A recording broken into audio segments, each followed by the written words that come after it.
Hi, Rebecca Stevens from Workbrighter here, and this week I want to talk to you a little bit about your reptile brain, or sometimes known as chimp brain, and how that interferes with rational thought, and a little bit about what you can do about that as well, because it's all very well knowing that happens, but it's knowing what to do about it most of the time.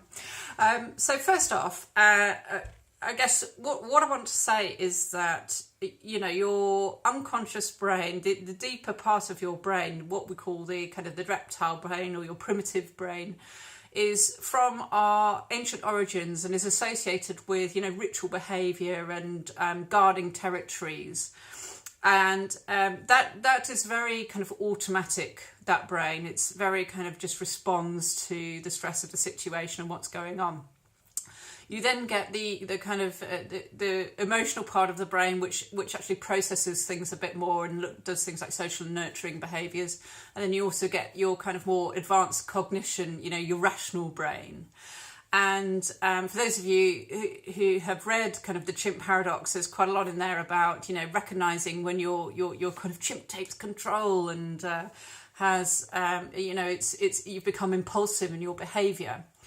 And what we have to try and do is slow that down, slow our thinking down, so to enable us to think more rationally and calmly, because it's responding in a way for survival. So that's why we do that. So when stress is taking place, those emotions trigger that kind of anxiety response.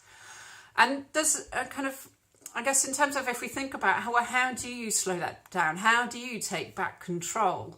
And you can build your resilience, and it really is down to, stress is down to how you think and feel about it. We used to think it was fixed, but it's not. It's a lot to do with your personal capabilities and what you think about the situation.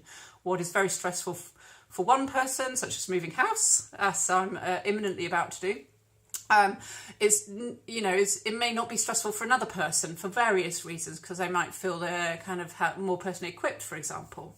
So imagine yourself like a bridge, like London Bridge, and there's two pillars. So one pillar is your self pillar, and it's how you see yourself, your skills, your qualities and your competencies. How competent do you feel to cope with this stress?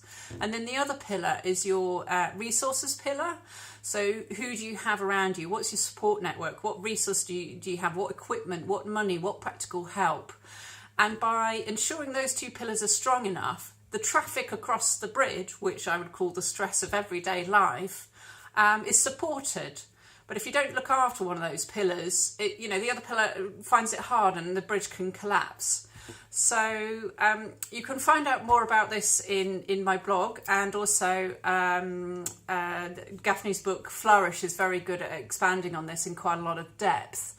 And stress is about, and overcoming that immediate kind of impulsive action is about being prepared that at some point you will be stressed. What resources do you build when you're not stressed to help you cope with that situation? Anyway, wanted to share that with you, and I will be speaking to you soon. And you can find out more on workbrighter.co.uk/secrets. Thank you.